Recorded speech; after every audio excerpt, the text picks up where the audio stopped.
Masih bersama saya Bu Marlo, mari kita lanjutkan pembelajaran. Nah sekarang, mari kita mulai renungkan terhadap fungsi-fungsinya. Oke, kembali kepada we are what we eat. Kalau kita berbicara bahwa ini semua untuk bersyukur, berarti harus ada pengingat supaya kita tetap bersyukur.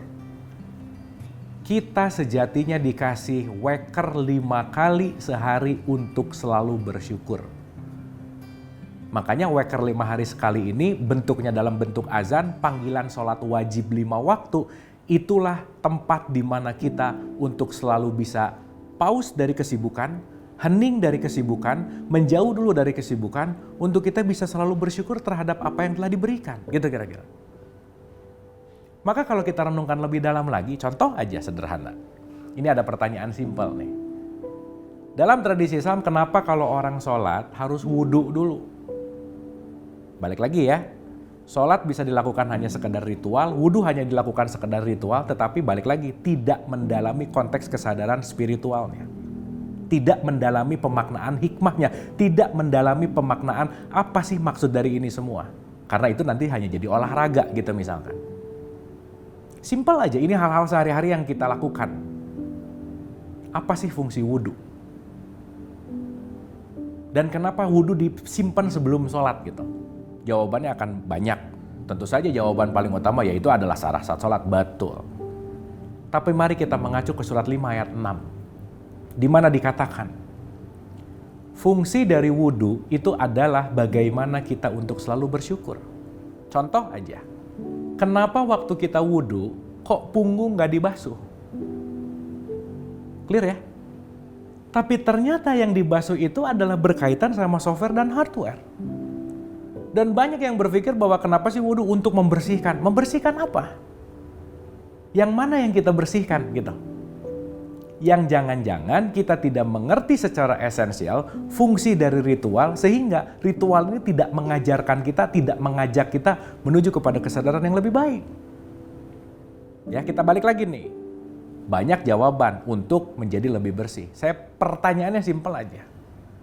Kalau ngomong bersih cuman urusan fisik jasmania, mandi sama wudhu lebih bersih mana kira-kira?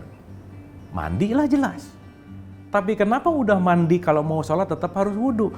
Oh, berarti mulai harus kita sadari. Ritual wudhu bukan hanya berbicara tentang konteks yang namanya fisik, tetapi ini berkaitan sama non-fisik, sama softwarenya. Maka yang dibasuh ketika kita wudhu, 7 item software dan hardware yang tadi kita bahas, pendengaran, penglihatan, hati akal pikiran, lidah, tangan, kaki, kulit, semuanya dicek and recheck. Contoh sederhana. Maaf sekali nih. Kenapa sih di surat 17 ayat 36 di Quran mengatakan, janganlah kamu mengerjakan kalau kamu nggak tahu ilmunya. Maka pengetahuan ilmu penting banget untuk kesadaran fundamental kita mengerjakan satu ritual, supaya ritualnya itu berdampak kepada kesadaran spiritual sekali lagi.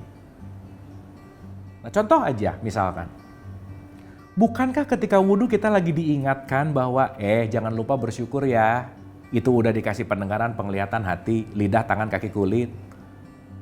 Maka yang dibasuh adalah 7 item ini.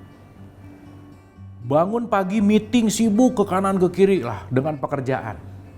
Tapi begitu zuhur kan ada reminder tuh. Allahu Akbar, Allahu Akbar, that's it. Pengingat. Apa yang harus saya ingat? Ingat dulu nih, tools yang dikasih ke kita. Apa yang diberikan ke kita digunakan untuk apa? Maka buka air, dicek tangan. Di situ kan seharusnya ada satu perenungan. Ya Allah ya Robbana, jangan lupa nih. Suatu saat nanti tangan ini yang akan mencatat semua perilaku saya, yang akan menghisap diri saya, yang akan menjadi pencatatan amal baik dan buruk saya. Dari subuh ke zuhur tadi tangan saya dipakai apa aja ya? Dari subuh ke zuhur tadi mata saya dipakai ngelihat apa aja? Ngomongan mulut, lidah saya dipakai ngomong apa aja? Banyak yang menyakitkankah? Banyak yang menyenangkankah? Langkah semua dicek and recheck bahwa ini semua digunakan ke arah mana gitu kira-kira. Artinya, wudhu itu kan bukan masalah membersihkan fisik, no. Maka maaf banget kalau dalam tradisi fikih misalkan, maaf buang air kecil kan membatalkan wudhu, betul. Dalam konteks misalkan kena juga sama lawan jenis juga membatalkan wudhu, betul. Tetapi hal yang lebih esensial adalah kalau ada statement bahwa orang yang menjaga wudhu artinya apa? Orang yang menjaga ucapannya tetap menyenangkan untuk orang lain. Orang yang menjaga perilaku tangannya bermanfaat untuk orang lain. Dan disitulah penting untuk kita sama-sama sadari bahwa ini berkaitan dengan software kita gitu. Maka kenapa pentingnya wudhu itu adalah untuk memperbaiki atau untuk merimain software kita supaya softwarenya selalu terupdate dan selalu lebih baik. Oleh karena itu, di episode kali ini setidaknya kita ngerti dulu bahwa kita ini ada hardware, ada software yang masing-masing nanti kita akan tahu harus diberikan nutrisi. Maka mari kita selalu bersyukur terhadap software dan hardware yang diberikan Allah kepada kita, karena pada akhirnya ini semua diberikan untuk bagaimana selalu bersyukur menjadi alat untuk kita bisa pulang.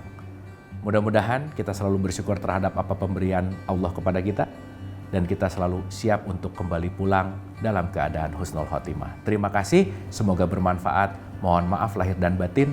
Wabillahi taufiq wal hidayah. Assalamualaikum warahmatullahi wabarakatuh.